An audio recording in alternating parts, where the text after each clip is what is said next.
Olá, tudo bem? Feliz por estar aqui com você novamente, dando continuidade à série Batalha Espiritual, episódio 4.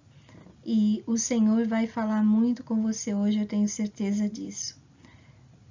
Louvo a Deus pela sua vida, espero que você tenha tido uma semana de bênção, uma semana de graça, que o poder de Deus esteja sobre a sua vida também hoje e aqui. Fecha seus olhos, nós vamos orar. Para quem não me conhece, ou é a primeira vez que você está entrando nesse canal, eu sou a pastora Ana Ribeiro, terapeuta familiar, conselheira cristã e especializada em cura interior e libertação. E essa série tem a ver com cura interior também, né? Louvo a Deus porque você destinou alguns minutos para ouvir. Fecha seus olhos e vamos orar. Senhor, eu te agradeço imensamente por esse meu amigo, minha amiga, meu irmão, minha irmã. E eu peço que o Senhor venha falar com ele poderosamente, Pai. Traz a palavra profética, opera os milagres que têm que ser operados, Pai. O ensinamento que cada um tem que receber. Desde já proíbo qualquer interferência do inimigo, qualquer ataque direto ou indiretamente. Em nome do Senhor Jesus Cristo. E eu declaro que Jesus Cristo é o Senhor dessa série, dessa transmissão, dessa gravação. Clamo pelo sangue de Cristo, para que nenhum mal nos aconteça e proíbo qualquer tipo de retaliação, direta ou indiretamente, em nome do Senhor Jesus Cristo, a quem eu dou toda a honra e toda a glória. Amém, Senhor.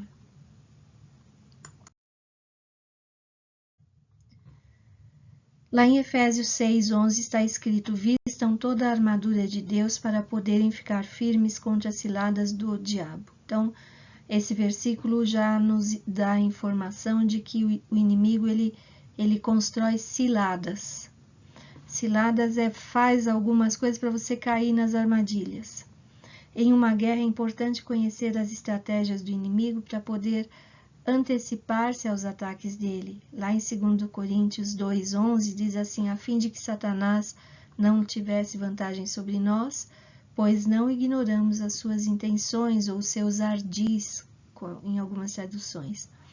O adversário elabora ciladas para trazer engano e confusão na sua mente. Temos de tomar a decisão de assumir o controle da nossa mente e pararmos de ouvir a voz do inimigo. Temos de levar cativo ao Senhor Jesus Cristo o nosso pensamento. 2 Coríntios 10:5 fala sobre isso. Uma estratégia inimiga é a manipulação das nossas emoções e sentimentos. Fale agora as suas emoções, fale sobre em quem elas devem crer.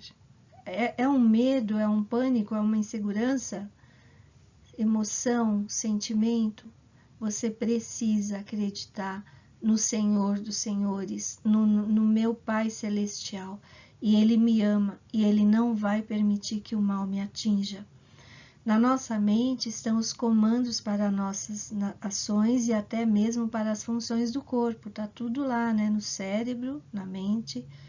Quem controla a mente, controla o corpo também.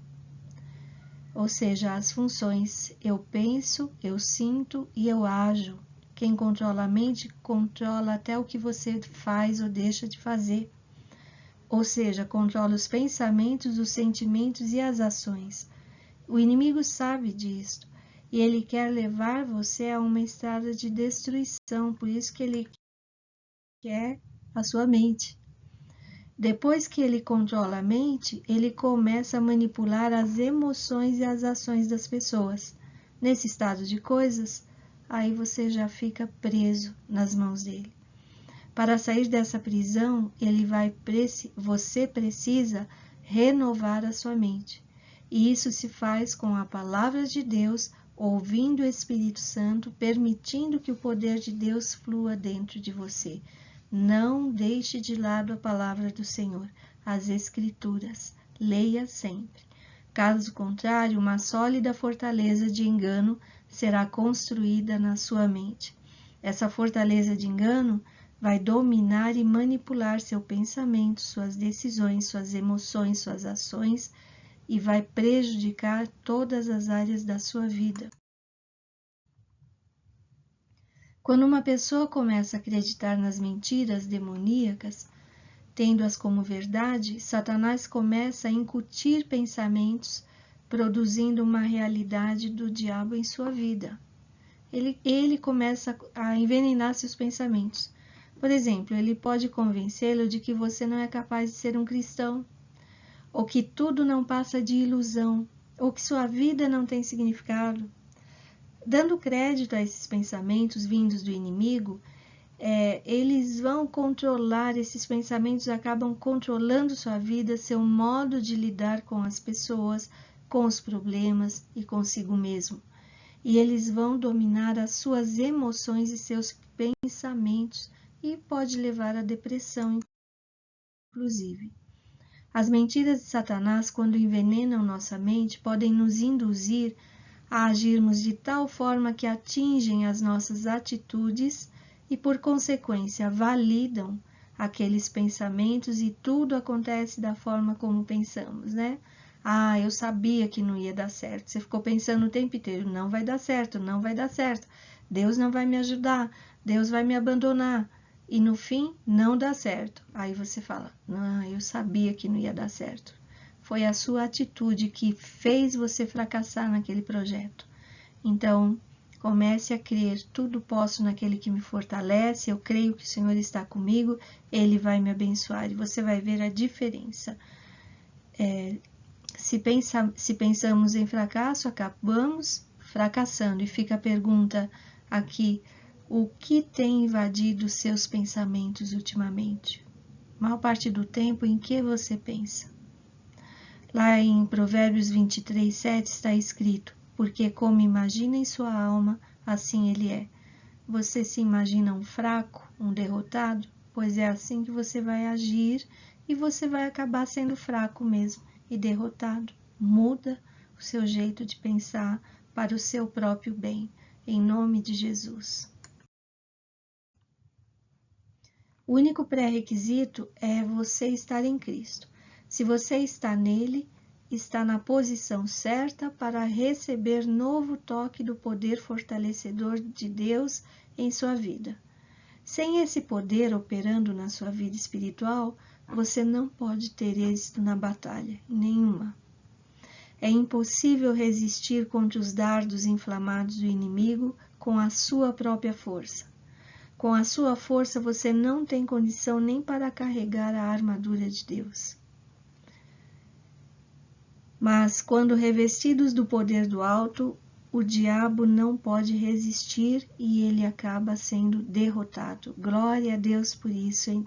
Por isso que tudo posso naquele que me fortalece, porque quando eu estou revestido com o poder do alto, isso eu consigo através do Espírito Santo. Por isso você deve orar, enche-me, Senhor, com teu Espírito Santo, enche-me, Senhor, com teu Espírito Santo. E aí o poder do alto vai estar habitando em você e você estará revestido desse poder. As falsas percepções dão poder às mentiras do diabo, levando a falsas convicções, criando sua própria realidade. Dessa forma, o cristão passa a viver no engano, tomando decisões erradas, ficando escravo de sentimentos ruins. Talvez o inimigo tenha bombardeado sua mente com medo de perder emprego, por exemplo, ou medo de adoecer, ou medo do casamento dar errado. Quando você abraça as mentiras do inimigo, você dá poder a ele. Desabraça, desapega, para com isso. Volte-se para o Senhor Jesus Cristo, não dê crédito às insinuações mentirosas. Declare a palavra de Deus diante de toda e qualquer circunstância em que você estiver passando. Declare, tem versículo para tudo. Quando você dá crédito a Satanás, você abre portas para que os planos dele se tornem realidade. E aquilo que você temia acaba acontecendo. Lá em Jó 3,25 diz assim, o que eu temia veio sobre mim, o que eu receava me aconteceu.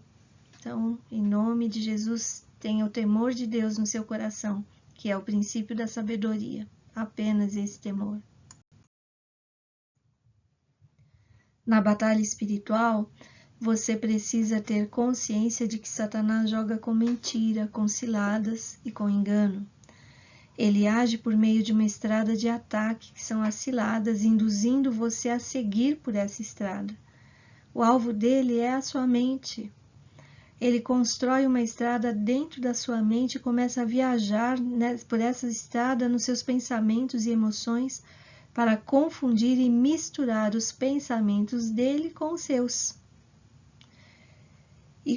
E assim vai te dando percepções falsas. O engano passa a reinar quando você abraça a mentira dita pelo inimigo. A falsa percepção dá poder a essa mentira, induzindo tudo para a realização do plano satânico de destruição.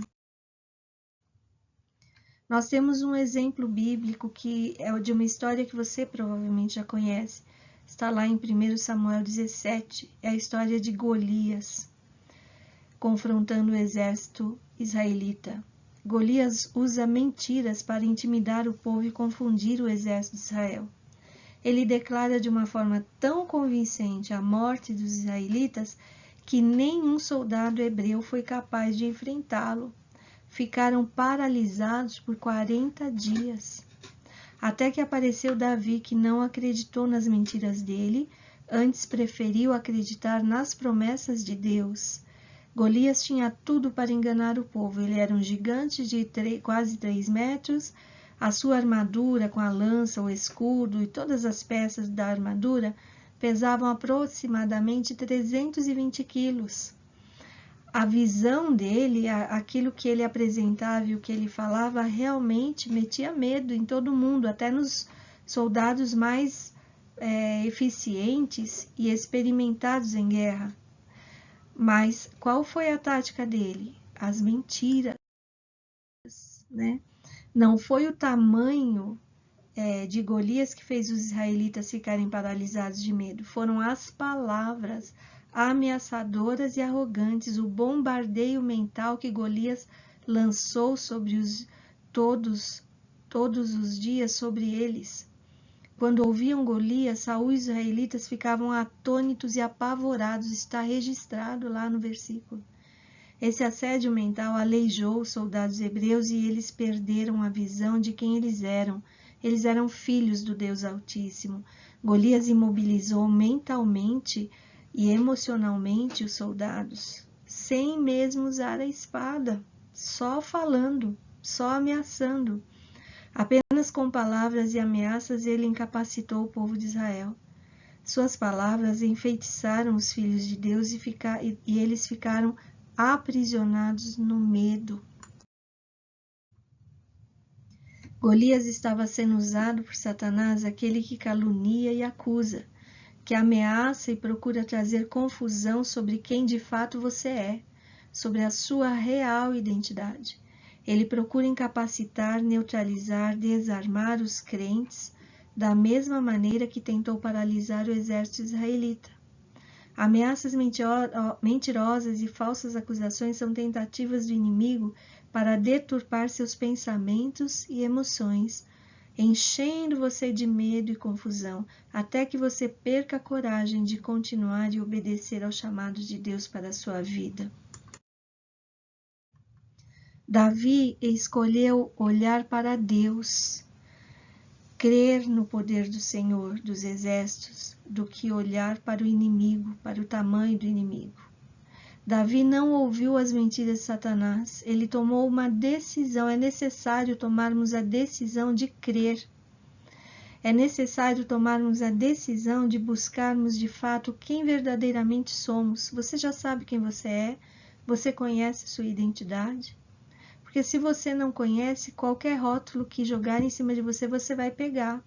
É importante você saber quem você é. A primeira coisa, você é filho do Deus Altíssimo. Quando Davi fala, olha bem para ele, ele estava lá praguejando e fazendo muitas ameaças e todo mundo morrendo de medo. E Davi olha e fala, quem é esse incircunciso que vem afrontar os exércitos de Deus? O que Davi estava dizendo indiretamente? Eu sou circuncidado, eu pertenço aos exércitos do Deus Altíssimo. quem é esse aí que não tem a circuncisão? Era sinal de aliança. Abraão foi um sinal de aliança de Deus com Abraão e toda a descendência de Abraão. Então, quem era circuncidado era aliançado com Deus. E na antiguidade, quando um povo, um reinado se aliançava com outro reinado, significava o seguinte: eu luto por você, você luta por mim. O dia que você precisar, eu estarei lá. A sua guerra é minha guerra, o seu inimigo é meu inimigo. Eu vou pegar todo o meu exército e vou lutar por você. Isso que era aliança entre reinados. E o Senhor fez uma aliança com Abraão e sua descendência. O que Deus estava dizendo? O seu inimigo é meu inimigo. Na hora da guerra, eu vou levar o meu exército para lutar a seu favor. É esse o valor e o poder daquilo que Davi estava falando para aquele gigante. Ele trouxe à memória quem ele era. Eu sou alguém que é aliançado com o Senhor. Eu sou alguém de um povo que Deus fez aliança. E é o próprio Deus que é o Senhor dos exércitos e é Ele que luta nossas batalhas. Esse que está aí pode ser gigante, só que ele não é aliançado. Quem ele pensa que é para afrontar os exércitos do Deus vivo? Davi tomou a decisão de olhar para o Senhor, olhar para a aliança e olhar para ele mesmo, não para a pequenez dele, não pelo fato que nem a armadura de Saul não cabia nele. Não era por isso. Ele olhou para ele e lembrou-se: eu sou aliançado com Deus, eu sou filho de Deus. Eu posso ser pequeno, incapaz, mas eu sou filho de Deus. E por causa da aliança do sangue de Jesus, o Senhor manda os exércitos dele para lutar em meu favor. Davi não ouviu as mentiras de Satanás. Ele tomou a decisão de crer no poder de Deus e assumir sua identidade de filho de Deus. Ele sabia que era aliançado com o Senhor dos exércitos. E naquela luta o Senhor enviaria os seus soldados, os anjos, para livrar o povo. Não é maravilhoso isso? É tremendo esse ensinamento. Você não está sozinho. Não importa a situação que você está enfrentando, a batalha que você está. Você é aliançado com Deus. E se você não é aliançado, faça essa aliança hoje. Senhor, me entrega ao Senhor Jesus Cristo. Eu te recebo como Senhor, como Rei, como único Deus e como meu Salvador. E a partir de hoje eu quero viver essa aliança. É uma aliança de amor. Eu quero, Senhor, que o Senhor reine na minha vida. Me dê direções. Eu entrego ao Senhor os meus pensamentos. Estabeleça meus pensamentos, meus sentimentos e as minhas ações, Senhor, em nome de Jesus. É maravilhoso quando podemos ser aliançados com o Senhor. E isso está à disposição. Não ouça mais a voz do inimigo, ouça a voz do teu Pai Celestial e você vai ser um grande campeão, em nome de Jesus. Até a próxima semana, com Jesus sempre. E se você te fez bem essa palavra de hoje, por favor, você dê um like, compartilhe, dessa maneira vai fazer bem para alguém também, e coloque os comentários. Aí vai dando visibilidade ao canal e mais pessoas vão ter acesso. Amo você, beijo no coração e até a próxima semana. Com Jesus sempre. Tenha uma semana de muita vitória, em nome de Jesus.